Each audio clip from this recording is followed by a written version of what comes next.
Ah, an awfully good day to you. Hello everybody, welcome. Welcome to the coronavirus special. So we're getting Newton's laws and we're going to zip through them. One, I think then we're going to go three, and then we're going to go two. And I'm just going to show you some of the sort of interesting bits that you might have missed as you were doing it yourself. So we're going to start with Newton's first law. Oh yeah, I've got a PDF document which is the smartboard that we would have done at school, and I'll attach this. I'll show you in a file how to find it, and I'm going to go through it and I'll refer to it as I'm going through. So at some point you might want to stop and then have a look if there's some questions, and then I'll kind of try and go through some of them. So we're at the beginning and we're at page 1. So basically Newton's laws. First law. Stuff carries on doing what it's already doing. So once it's moving, it just wants to carry on moving, and if it's stationary, it wants to stay stationary. Basically, stuff doesn't accelerate unless you do work on it. So a really nice example is this. A good way of stabbing an apple is to hold it and stab it like that, but you can use Newton's laws to do the same thing. Maybe a potato would be better. What you do is you take the apple, you put it on the end of a knife, move my T, and let's get this apple there, and then you slam the bottom of the apple,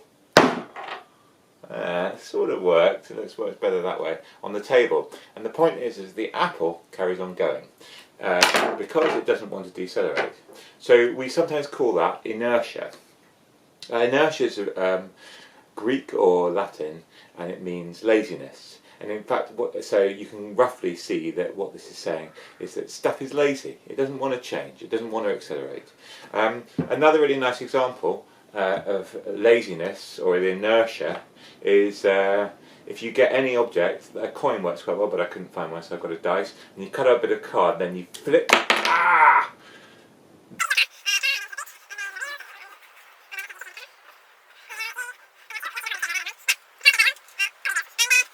All of the mass has been accelerated, so it wants to carry on going in a straight line.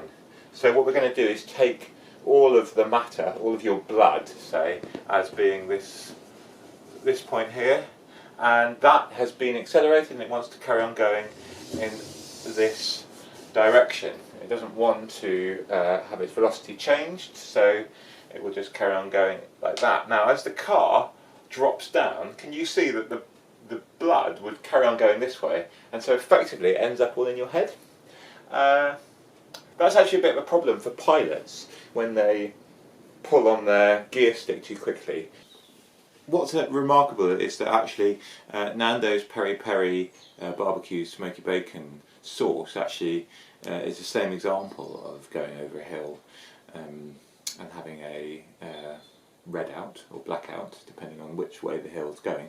Because if you happen to have a bit of sauce stuck in the bottom, you're already familiar with the idea that what you do is you hold the thing upside down and shake it and stop, and then the inertia of the sauce will mean that it will continue going, but when you stop the bottle, it continues going and ends up at the bottom of the sauce. Now, you can think about the similarities between that and what happens if you drive over a hill in a car.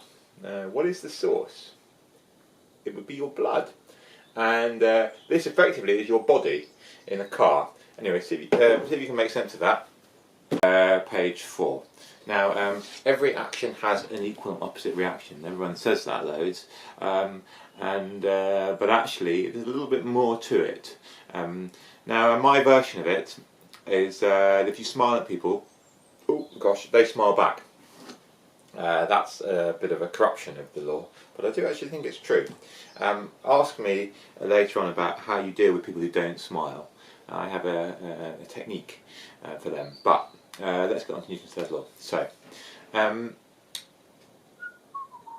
important thing here is that the forces, the types of forces, are the same. When we say the action force and the reaction force, they've got to be the same type of force, because if they're not, this whole thing doesn't work.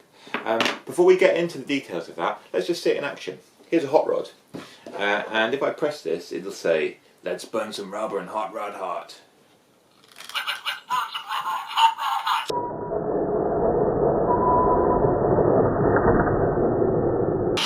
Okay, momentarily, did you see that the car actually stayed still and pushed the ground back?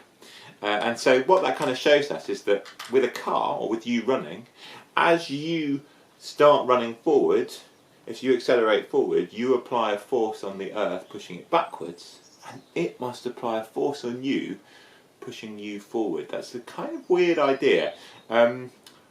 So then look at it in terms of energy. So if I throw the apple, can you see that my quantity of chemical energy store decreases and the kinetic energy stored as apple increases? Right. Now let's think about it in terms of forces. As I throw the apple and apply a force on the apple applies an equal and opposite force on me. So if Newton's third law didn't work, what it would be is that I could throw the apple and give it the kinetic energy store without having to do any work on it myself, which would be a bizarre state of events, because it would mean that you could impart energy to something without actually expending energy yourself. Maybe I should draw a picture of this and say, as I apply a force accelerating the apple, so I'm applying a force on the apple applies an equal and opposite force on my hand. And this is the force which accelerates the apple and gives it its kinetic energy store.